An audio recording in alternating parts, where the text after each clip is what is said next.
साथियों, ट्रंप भले ही दुनिया में शांति न ला पाए हों, सीज फायर करवाने में नाकाम रहे हों, लेकिन एक मामले में उन्हें नोबेल प्राइज तो बनता ही है, और वो है भारत, रूस और चीन को एक ही फ्रेम में ला करके खड़ा करना।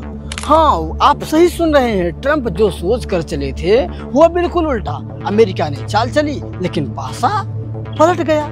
अब खेल ऐसा पलटा कि चीन ने अचानक भारत पर लगे कई खतरनाक बैन हटा दिए, और ये वही बैन थे जिन्होंने महीनों से हमारे बड़े बड़े इंफ्रास्ट्रक्चर प्रोजेक्ट्स, मेट्रो, सुरंग, हाईवे, ईवी बैटरी, यहाँ तक कि डिफेंस इंडस्ट्री तक को जकड़ करके रखा था।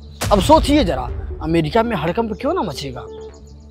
क्योंकि ट्रंप का पूरा प्लान ही ध्वस्त हो गया। चीन का यू टर्न होता है। दोस्तों, हाल ही में चीन के विदेश मंत्री वांग भी भारत आए थे। मुलाकात हुई एस जयशंकर से, अजीत डोभाल से और प्रधानमंत्री नरेंद्र मोदी से।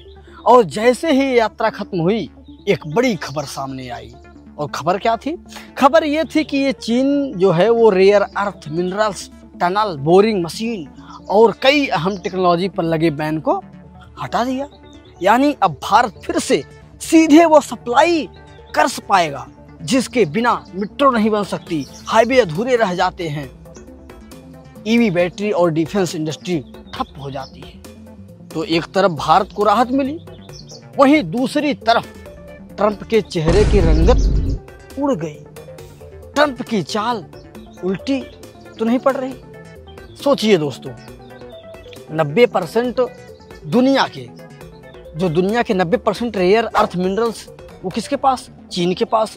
Mobile, computer, missile, fighter jet, EV, solar panel, wind turbine, हर जगह उनका इस्तेमाल होता है। अगर चीन सप्लाई रोक देता तो भारत का पूरा इंडस्ट्रियल बैकबोन हिल जाता। ट्रंप की चाल यही थी कि चीन हमें ब्लॉक करे, फिर अमेरिका टैरिफ लगा करके भारत को घुटने पर ला दे। लेकिन हुआ क्या? चीन ने सप्लाई रोकने की बजाय और खोल दी, और ट्रंप के अरमानों पर पानी फिर गया। और यहीं से अमेरिका का सबसे बड़ा डर सच हो गया। एशिया का खेल भारत के बिना नहीं खेला जा सकता है। साथियों, ट्रंप का दर्द यहाँ और गहरा हो गया। ऐसा क्यों हुआ? क्योंकि भारत ने एक साथ तीनों महाशक्तियों से अपने फायदे निकाल लिए। कैसे? रूस से सस्ता तेल ले रहा है, अमेरिका से टेक्नोलॉजी और डिफेंस डील ले रहा है, और अब चीन से रेयर अर्थ मिनरल्स और मशीनों की सप्लाई भी खुलवा ली। यानी भारत ने एकदम सब सेट वाला खेल खेल लिया। किसी के दबाव में नहीं आया, बल्कि सबको अपने हिसाब से चला रहा है। जिसकी गर्दन जैसे पकड़ मरोड़ रहा है, वो उसी तरफ घूमता चला जा रहा है। और जयशंकर ने तो बीजिंग में जाकर के साफ कह दिया था कि अगर रिश्ते सुधारने हैं तो सबसे पहले ये छुपे छुपे ट्रेड वेपन हटाओ। और चीन ने संदेश बिल्कुल समझ लिया। अब इसका सीधा असर मेट्रो, हाईवे, ईवी, डिफेंस हर प्रोजेक्ट पर दिखेगा। अब अमेरिका में तो भूचाल आना ही था। ट्रंप का पूरा कैरियर डील मेकर वाली इमेज पर टिका है, लेकिन इस बार भारत ने उन्हें उनके ही खेल में हरा दिया।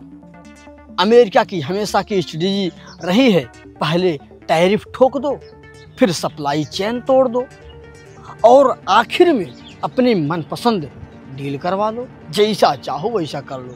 लेकिन भारत ने पूरा गेम उल्टा कर दिया।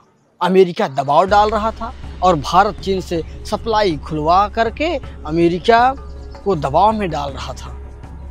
सोचिए, अब ट्रंप के पास क्या बचा? बस बयानबाजी, आरोप प्रत्यारोप और बौखलाहट। दोस्तों, असली खेल तो अब शुरू हुआ है। वाशिंगटन के थिंक टैंक तक कह रहे हैं कि अगर भारत और चीन करीब आए तो अमेरिका का एशिया पर कंट्रोल ढीला पड़ जाएगा। और यही ट्रंप की सबसे ज़्यादा परेशानी की बात बन रही है। भारत ने रेयर अर्थ सप्लाई खुलवा ली, यानी जिन प्रोजेक्ट्स को ट्रंप रोकना चाहते थे वही अब रफ्तार पकड़ेंगे। Metro, highway, defence industry, EV, battery, हर सेक्टर में जान आ जाएगी। और यही वजह है कि अब ट्रंप हर रोज नए नए आरोप लगा करके अपनी इमेज बचाने की कोशिश कर रहे हैं। लेकिन साथियों, दुनिया देख रही है, भारत आज 21वीं सदी के असली पावर गेम का की प्लेयर बन चुका है। तो साथियों, मेरा अब आपसे सवाल है कुछ कि क्या भारत ने सच में अमेरिका की ब्लैकमेल डिप्लोमेसी को ध्वस्त कर दिया है? क्या भारत आने वाले वक्त में रूस, चीन और अमेरिका तीनों को अपने हिसाब से साध पाएगा, या फिर ट्रंप कोई नई चाल चलेंगे? अपनी राय कमेंट में ज़रूर बताइएगा। और अगर आपको ये वीडियो जानकारी भरी लग रही हो तो इसे लाइक ज़रूर करिए, अपने दोस्तों तक शेयर करिए और चैनल को सब्सक्राइब करके बेल आइकन दबा करके आल पर ज़रूर सेट कर लीजिए, ठीक है? क्योंकि साथियों, अब खेल सिर्फ एशिया का नहीं, पूरी दुनिया का है और भारत उसका सबसे बड़ा खिलाड़ी है।